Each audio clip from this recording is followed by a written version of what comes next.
here's the boss guide to Sergeant Hammer. You're welcome. So, you want to play Sergeant Hammer like a boss? Well, my friend, you've come to the right place. However, first of all, you gotta make sure you know what you're getting yourself into when you pick Sergeant Hammer. This hero is a futuristic space war tank with massive guns, pulverizes her enemies like a wrecking ball on a house of cards, and is named after something that smashes puny objects, aka her opponents. Now, if you still think you can handle that, keep watching. Otherwise, just go play somebody else.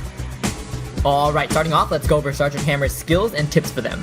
Your first Q ability is Spider Mines. This ability allows you to lay down 3 mines that activate when an enemy walks near, dealing damage and slowing them.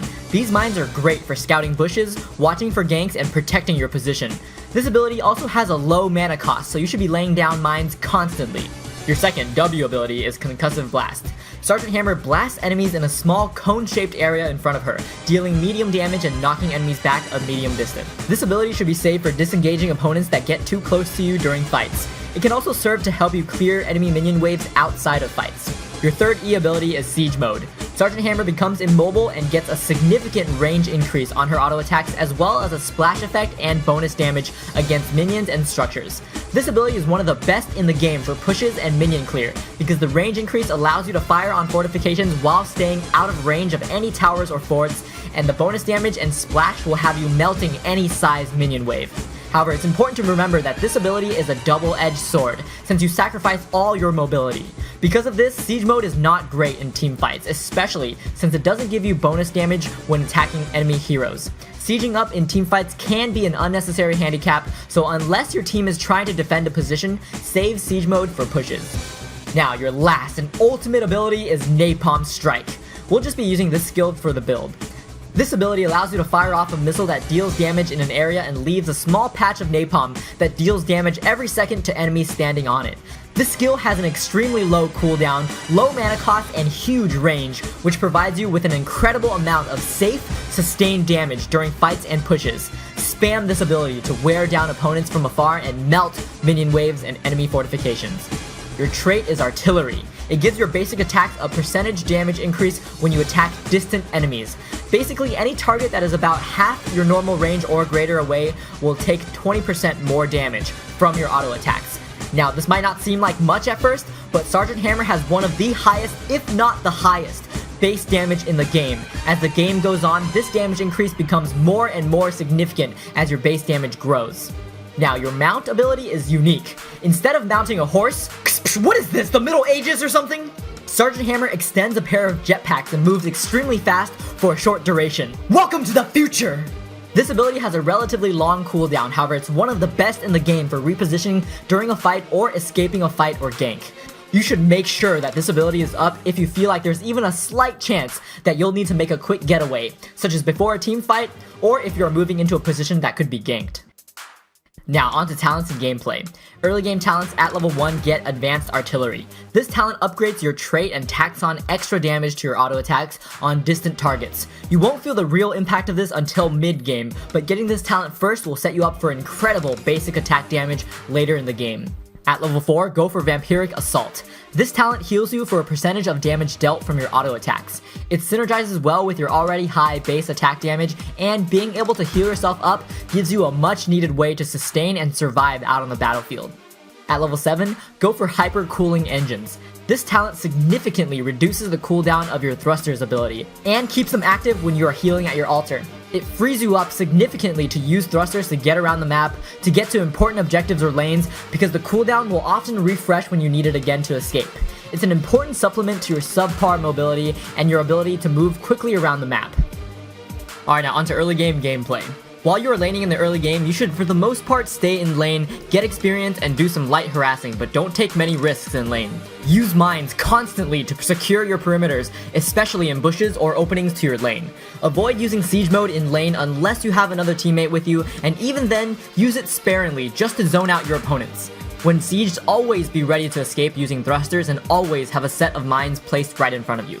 Focus on getting experience in the early game since you get a huge power spike at level 10 once you get your heroic ability, so you'll want to reach it as fast as possible. However, don't hesitate to leave your lane and join team fights, especially when they're brewing around important map objectives.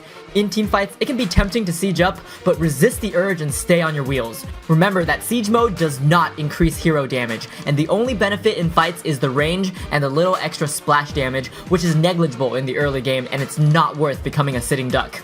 Instead, lay down mines, auto-attack whoever you can reach while staying on the outskirts of the fight. If you get engaged on or find yourself deep in the middle of the fight, use Concussive Blast to disengage and activate thrusters to reposition yourself out of danger. Now, onto mid-game talents.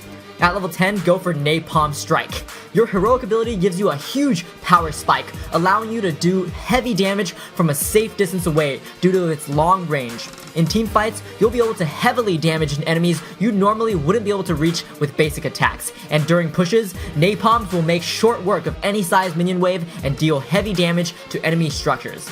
You'll also be able to take down mercenary camps significantly faster, or even by yourself if needed. At level 13, get First Strike. This talent gives you another huge boost on top of your already boosted basic attacks as long as you haven't taken damage for a few seconds. This talent synergizes well with Hammer's playstyle because in team fights, you should already be avoiding damage by staying behind your team and staying on the outskirts. This talent rewards you with even more damage for great positioning. The other impact of this talent is during siege pushes or when you need to defend your base against enemy pushes. In these situations, you should already be sieged at a relatively safe location where you won't be taking incoming damage, and having this damage boost on top of your siege damage boost and your advanced artillery damage boost will compound your damage off the charts. A quick estimate, at level 13 you'll be doing around 215 damage, plus 20% boost from your artillery trait, plus another 10% boost from your advanced artillery talent, plus 30% boost from siege mode, plus another 25% boost on top of all of that from First Strike equals, I don't know, I thought this was a game, not my math assignment! Giant Killer is worth mentioning here too because it's arguably a strong choice at level 13. However, I almost always prefer First Strike because Giant Killer does nothing for your pushing ability, which is a big part of Sergeant Hammer's gameplay, and the damage boost is comparable to what you get from First Strike. Now onto mid-game gameplay. In the mid-game, your damage output increases dramatically, meaning that you'll want to be at every team fight to turn up the heat. Sergeant Hammer is all about bringing heavy sustained damage, so the longer a team fight goes, the more damage you can output. Much like early game, it's still much better to stay on your wheels rather than to siege in a team fight, so unless your team is trying to hold a position, stay on your wheels. Position yourself on the outskirts of the fight and throw napalms onto your enemy as you auto-attack whoever you can hit without putting yourself in danger. The sweet spot for you in team fights is to stay within or preferably behind your team's front lines. Lay mines down to cover your flanks and save concussive blasts and thrusters for if things go bad and you need to disengage or reposition. Just pay close attention to enemies with roots or stuns. Your thrusters can get you alive out of almost any bad situation as long as you aren't rooted or stunned. If you need to retreat and are being chased by your enemies, you can drop napalms on your enemies as you are retreating. This can sometimes even force your opponents to stop pursuing you, or at the very least, soften them up and set up potential turnaround kills. Outside of fights, look for opportunities to push your enemy's base. This is where your siege mode shines. You excel at clearing minions and fortifications, and nothing will survive long under the combined damage of your siege mode and napalm strikes. This also goes for defending if your base is getting pushed. When you are pushing, be very careful of enemy ganks. Don't push alone. Drop mines to watch areas that you can be ganked from, and keep track of enemy movements on the minimap. Now onto late game talents. At level 16, go for Hover Siege mode. This ability will allow you to move slowly in siege mode, and it enables you to slow push your enemies, which is Sergeant Hammer's deadliest tactic. Do this by creeping forward in siege mode with your team while pushing into your enemy's base. It puts your opponents in a terrible position and forces them to either react or lose forts. Being able to move around in siege mode also opens you up to using siege mode during fights to utilize the range of siege mode to stay a safe distance away or to reach enemies' back lines. At level 20, get Advanced Lava Strikes. This will increase the range and impact damage of your napalm strikes. This range increase is unreal and a lot of fun because it makes it so that nothing on your screen is safe from napalms during teamfights and pushes. Now onto late game gameplay. In the late game, your sustained damage is unmatched, and it's important to roam with your team so you don't get caught in a gank or miss out on an important team fight. Team fights in the late game play much like mid game, with one exception. That is, sieging up is now viable with Hover Siege mode, but make sure you are in a relatively safe position such as behind your team's front line or surrounded by your team, and then start smashing. Light up your enemies with napalms and drop mines every chance you have. Remember that you are a priority target for your enemies, so always be ready at a moment's notice to disengage and thrusters away to safety if enemies start to close in on you. If the fight gets scattered, unsiege and stick with your team's warriors or supports. Outside of team fights, rally your team to push and especially look for potential deathball slow push opportunities. These deathball pushes with Sergeant Hammer typically involve your entire team barreling down a lane with 1 or 2 mercenary camps behind you and a good sized minion wave. Siege up and creep forward with hover siege mode. You'll be forcing your opponents into a lose-lose situation because either they engage onto you and your entire team while you're sieged, or if they don't engage, they'll quickly lose all of their forts. Alright, now that's it for this Baus Guide to Sergeant Hammer. Get out there, dazzle your team, and wreck your enemies because that's what Baus Hammer is all about.